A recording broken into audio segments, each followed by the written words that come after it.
Bienvenidos y bienvenidas a la clase número 2 de Modernidades, Medios y Poder. Mi nombre es Paula Pimentel. Antes de empezar vamos a repasar brevemente la clase pasada. Voy a compartirles pantalla. La clase pasada estuvimos viendo los procesos de modernización en Europa y en América Latina, de la mano de dos autores, John Thomas y Martín Barbero. El primero se ocupa de analizar y de contar lo que fue la modernidad en Europa y sus características, y Martín Barbero haciendo pie y foco en América Latina, que tiene que ver también mucho con la mirada de esta cátedra sobre estos procesos de modernidad, ¿sí? Recuerden que hablamos de modernidades cuyas características van a ir variando según el lugar y el contexto, ¿sí? Bien, entonces les pedimos que repasen los conceptos, les agradecemos por sus devoluciones en la actividad del video del monje de ayuda de escritorio, que bueno, sirve un poco para pensar cómo nos cuesta o no adaptarnos a los cambios permanentes que ofrece la modernidad.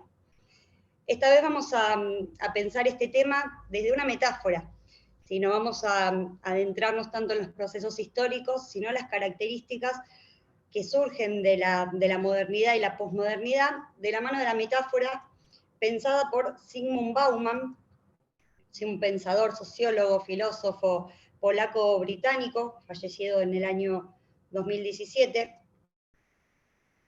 que él utilizó esta metáfora de sólidos y líquidos, y lo que vamos a analizar es el prólogo de su libro Modernidad Líquida. Es un prólogo escrito en el año 99. No vamos a hablar de la vestimenta, pero nos sirve para ubicarnos un poco en la historia, ¿sí? Hablamos de una edad antigua que se da más o menos hasta el siglo XV, hasta el mal llamado descubrimiento de América. Y esta edad moderna se da hasta alrededor del siglo XVIII, XIX, ¿sí? Más bien XVIII, con la Revolución Francesa, la Revolución Industrial, unos siglos de muchos avances científicos, ¿sí? En cuanto a la física, la mecánica, que fueron también alterando las formas de la modernidad, hasta llegar a la edad contemporánea, que se ubica más o menos a partir de la culminación de las dos guerras mundiales y la segunda década del siglo XX. Bien, Bauman lo que nos invita a pensar es en las características de esta metáfora con la física, de la construcción de sólidos y de líquidos, ¿sí? Caracteriza a los sólidos como algo concreto, que tiene una dimensión espacial concreta, tangible, algo resistente al tiempo, ¿sí? Habla de la cancelación del tiempo. Podemos pensar como ejemplo los aparatos electrónicos, una heladera que antes duraban para siempre, decían los abuelos, las abuelas, y hoy estamos en una era donde todo lo que tiene que ver con la tecnología queda obsoleto rápidamente. Siempre va a haber algo mejor y más veloz que anule el viejo aparato. Hablamos de perdurabilidad, conservación de la forma, que esa va a ser la gran diferencia entre sólidos y líquidos, ¿no? El líquido no puede conservar su forma si hablamos del movimiento, ¿no? Y lo que nos invita a pensar Bauman es que justamente toda la característica de la posmodernidad apunta hacia el movimiento constante. Entonces los líquidos no se fijan en el espacio, sino que lo llenan momentáneamente, que es un rasgo también muy característico de este posmodernismo, la instantaneidad, lo que no perdura, lo veloz, lo efímero. No se ata el tiempo, cambia su forma y se desplaza con gran facilidad. Habla de este fluir. No es posible detenerlo fácilmente. Entonces, el rasgo permanente de la modernidad, de cualquiera de ellas, va a ser la disolución de los sólidos del viejo orden, ¿sí? El espíritu de la modernidad, para hacer espacio a los nuevos y mejores sólidos, no habla de cancelar lo viejo, sino de hacer espacio para nuevos sólidos. Se basa en disolver aquello que persiste en el tiempo. Bien, acá cita al sociólogo alemán Max Weber, ¿no? Que habla de la profanación de lo sagrado, de la desautorización y negación del pasado, de la tradición, ¿sí? Hablamos de la religión, por ejemplo, de cómo para dar paso a la modernidad hubo que cuestionar por primera vez las premisas de la religión, ¿sí? Hablamos de una sociedad estamental donde el clero, la religión, tenían mucha fuerza, mucha credibilidad, no eran cuestionados. Estaba basado sobre todo en la creencia de mitos, de fe, y esta nueva era nos invita a una racionalidad, ¿no? Que es lo que plantea Weber.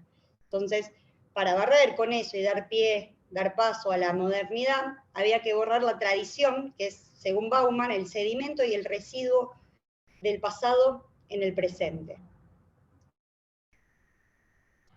Entonces, ¿qué sólidos se fueron disolviendo en las diferentes modernidades? Bueno, hablábamos la clase pasada de la religión, lo que mencionábamos antes, de los derechos y obligaciones en cuanto a lo económico, y acá hablamos del paso de un sistema feudal primero a un sistema industrial, capitalista, y en la actual modernidad hablamos de un sistema capitalista industrial a financiero.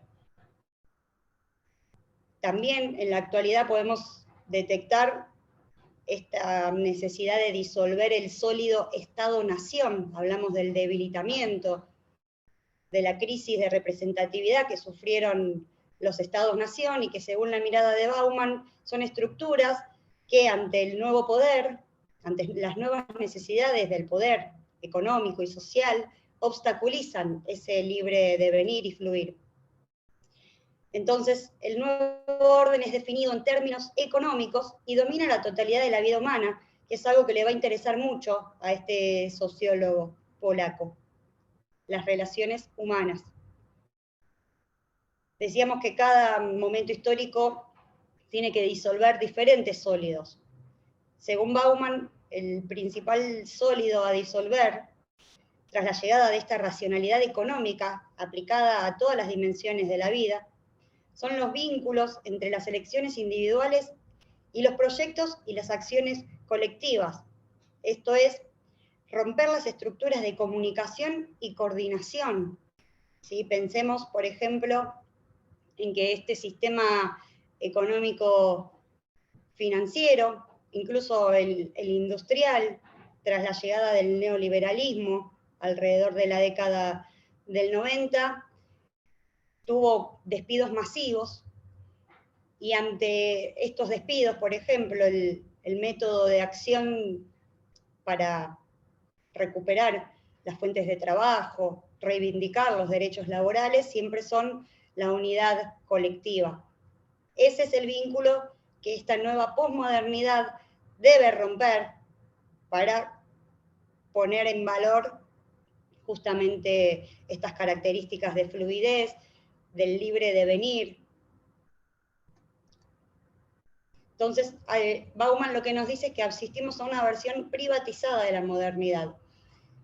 Antes, el paso de la Edad Media a la modernidad hablaba de cambiar los sistemas, cambiar la política, cambiar el nivel macro. Ahora lo que se pretende cambiar son los vínculos humanos más un nivel micro, ¿sí? Las políticas de vida cotidianas, alterar los valores, las creencias, los sentidos. Una pata importante en esta materia es analizar el poder, justamente. Foucault encontró en el diseño del panóptico una manera de explicar las técnicas de disciplinamiento y control para ejercer el poder. ¿Sí? El disciplinamiento y el control eran las principales estrategias para mantener el statu quo. En la imagen podemos ver el panóptico, el diseño del panóptico, que fue pensado por el filósofo Jeremy Bentham en el siglo XVIII, donde hay un ojo central que todo lo vigila. En la imagen de la izquierda podemos ver en la parte de arriba lo que serían celdas de una cárcel. Abajo podemos identificar escritorios de trabajo, que tiene que ver con este sistema de capitalismo industrial, de trabajo en serie, de producción constante. En la imagen de la derecha lo que vemos es una vista panorámica de la cárcel de Ushuaia, que tiene este diseño, desde una centralidad que puede vigilar absolutamente todo. Y la característica de este sistema, de este diseño, es que los internos están inmovilizados y vigilados, ¿sí? Constantemente. Acá lo que dice Foucault es que no puede haber amos ausentes, ¿sí? Hay un control del espacio y una rutinización del tiempo. Y lo que se busca, bueno, es producir cuerpos dóciles que produzcan, siempre con los fines del sistema de producción capitalista. Y una característica importante es que los dominados no saben cuándo están siendo vigilados, entonces se comportan como si lo estuvieran siendo siempre. Y se pregunta a Foucault si puede extrañar que una prisión se asemeje a las fábricas, a las escuelas, a los cuarteles, a los hospitales. ¿Sí? Lo podemos pensar también como una característica actual, si esto sigue vigente o no. Bauman lo que va a decir es que este tipo de poder ya no es tal en la posmodernidad, sino que el poder mutó de estar localizado en un espacio definido a ser extraterritorial. Lo podemos pensar desde esta lógica de capitalismo financiero, donde podemos dirigir cualquier empresa sin estar presente en ese lugar, en ese país, ¿sí? Desde la distancia se puede hacer perfectamente, una instantaneidad, ¿no? Lo que dice también es que se llegó a un límite natural de la velocidad, esto también de la mano de las nuevas tecnologías. Los vigiladores de este nuevo poder son inaccesibles, son ausentes, a diferencia del diseño del panóptico, que lo caracteriza como más costoso también, ¿no? Que tiene más administración, requiere más tiempo y presencia. En este tipo de poder el amo puede estar ausente. Es un poder escurridizo, cambiante, evasivo y fugitivo. Y es importante también, lo caracteriza como global, ¿sí? Ante la política local, el poder es global, lo que dificulta regularizar, reglamentar las nuevas reglas de ese poder. Y las principales estrategias para ejercer este poder son el descompromiso y el arte de la huida, ¿sí? Que tiene que ver con esto de cómo afectan estos valores a los vínculos humanos. Entonces las consecuencias sociales que nos traen estas nuevas características son que las relaciones sociales quedan despojadas de la compleja trama que las atravesaba, ¿sí? Hablamos de estos sólidos que daban mayor seguridad, hoy ya no están, y se vuelven incapaces de competir con las nuevas reglas del juego. ¿Sí? Estamos hablando de un dominio de la racionalidad comercial, liberada de sus tradicionales ataduras políticas, éticas y culturales. Esta premisa neoliberal que habla de la libertad, ¿no? De que en otros sistemas de estados más presentes y proteccionistas, se deduce que no hay libertad individual para actuar, para comercializar, ¿sí? Pensemos en los grandes monopolios, que siempre que los gobiernos intentan regularizar, ofrecen mucha resistencia. Entonces la modernidad fluida cambió de manera radical la condición humana, lo que decíamos antes. Al no haber una centralización del poder o códigos globales para regularlo, el peso de la construcción de las pautas, la responsabilidad del fracaso va a recaer sobre los individuos, al no haber estados presentes, proteccionistas que regulen, que reglamenten, va a ser el individuo el responsable de su propio destino, más allá de las condiciones en que esa persona haya nacido. ¿Sí? Lo que podemos hablar de, por ejemplo, la meritocracia, ¿no? Como un valor fundamental en este neoliberalismo, en esta posmodernidad. Bauman falleció en el año 2017, Entonces, ya en 1999, año en que escribió el prólogo que estamos presentando en estas diapositivas de modernidad líquida, él calificó al celular como el golpe fatal en cuanto a la extraterritorialidad del poder. Lo que decíamos antes, ya no es necesario estar en el lugar, estar en las oficinas, vigilar, controlar, para llevar adelante cualquier empresa, por ejemplo. Entonces la velocidad y el tiempo son una batalla totalmente ganada para el ejercicio del poder. Bueno, los memes siempre ayudan de una manera muy sintética y a veces graciosa para comprender un poco las consecuencias sociales de los grandes procesos de cambio. Acá lo que vemos es un grupo de WhatsApp antes, ¿no? Esto de estar en la vereda, de charlar, de tener un vínculo social, que bueno, es algo que se ve cada vez menos, ¿no? Que fue alterado por estas nuevas formas de poder, no solamente financiero, político, sino que bueno, modificó la relación social y también nos sirve para pensar qué rol cumplen los medios ante esta nueva forma de relacionarse socialmente, de vincularse con otros, ¿no? Por ejemplo, podemos pensarlo desde cómo asumen las noticias de delitos, de inseguridad, ¿no? Esto de generar miedos, siempre respondiendo a los intereses de una empresa, por ejemplo, de seguridad.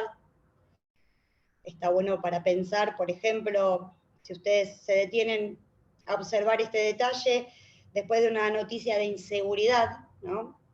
En cualquier noticiero, probablemente venga una publicidad de, por ejemplo, puertas Pentágono, que, bueno, previene un poco de eso que te están mostrando.